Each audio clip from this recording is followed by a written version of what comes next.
Maghahanap tayo ngayon ng kayang mag-restore ng Bible na to. May nakita ako, Book of Life. Ayan. Oo, mga 40 years na po siya kasi patay na po ang papa ko. So 50, mga ganyan na po yun. Meron ba kayong office? Pwede po kami pumunta dyan sa Quezon City. Kukontahin ko na lang po kayo pagka maybe this week punta kami. Okay. Thank you, sir. Salamat po. Yep, that's me. Okay guys, ngayong araw na ito, pupunta tayo dun sa nakausap natin na gumagawa ng Bible. Excited na ako. Kumain mo siya.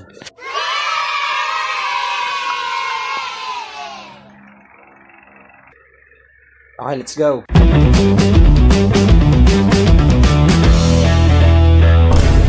Papunta na kami. Makikita nyo na lang yung replas. Time-lapse pala. Ay! Hindi pa tayo nagpe-pray. A few moments later.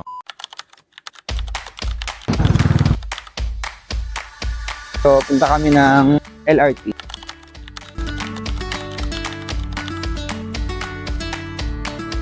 Punta na kami ng QC. Plano namin, pakarating doon mas maaga. Pero nagising kami ng alas 10, nakatapos kami ng alas 10. So, wala akong idea anong gagawin natin talaga. Wala kaming plano. Hindi namin alam paano makakarating doon.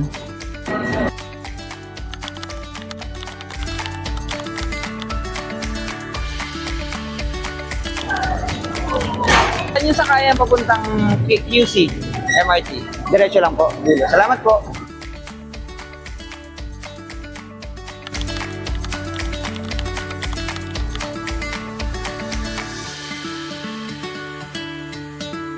Sarap yung biyahe namin. Maganda rin palang nagkukumute ka kasi from LRT to MRT. Ang ingay naman ni ate.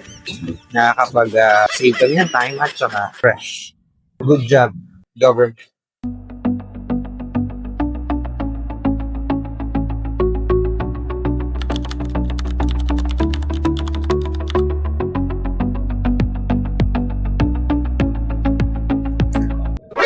NANI?!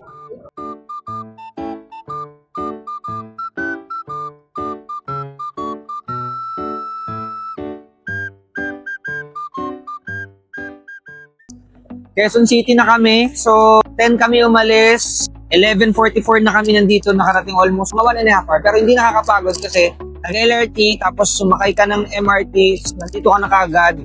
Ang labas mo itong mall na to, Central Mall ata ito. So, excited kami para sa gagawin namin.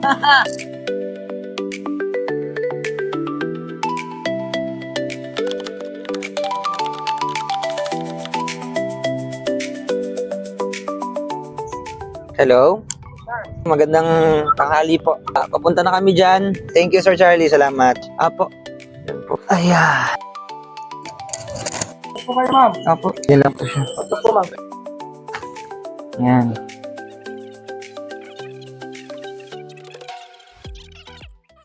Las Piñas pa kami eh. Layo ng pinuntahan namin eh.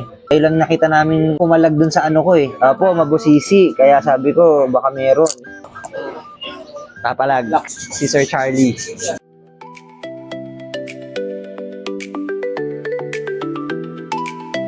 Sulat na.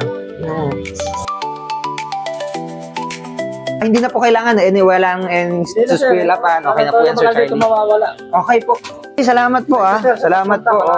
Sa Book of Life. So, yun na. Is na kami. Kain muna tayo. No?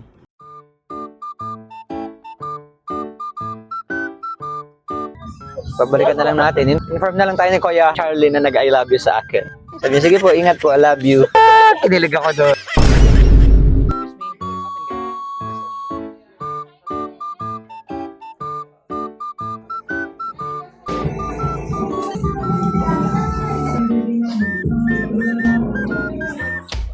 Busog na kami, tapos na. Galing no? Yan ang nagagawa ni Honor. Hindi ni Hopo ah. Ni Honor.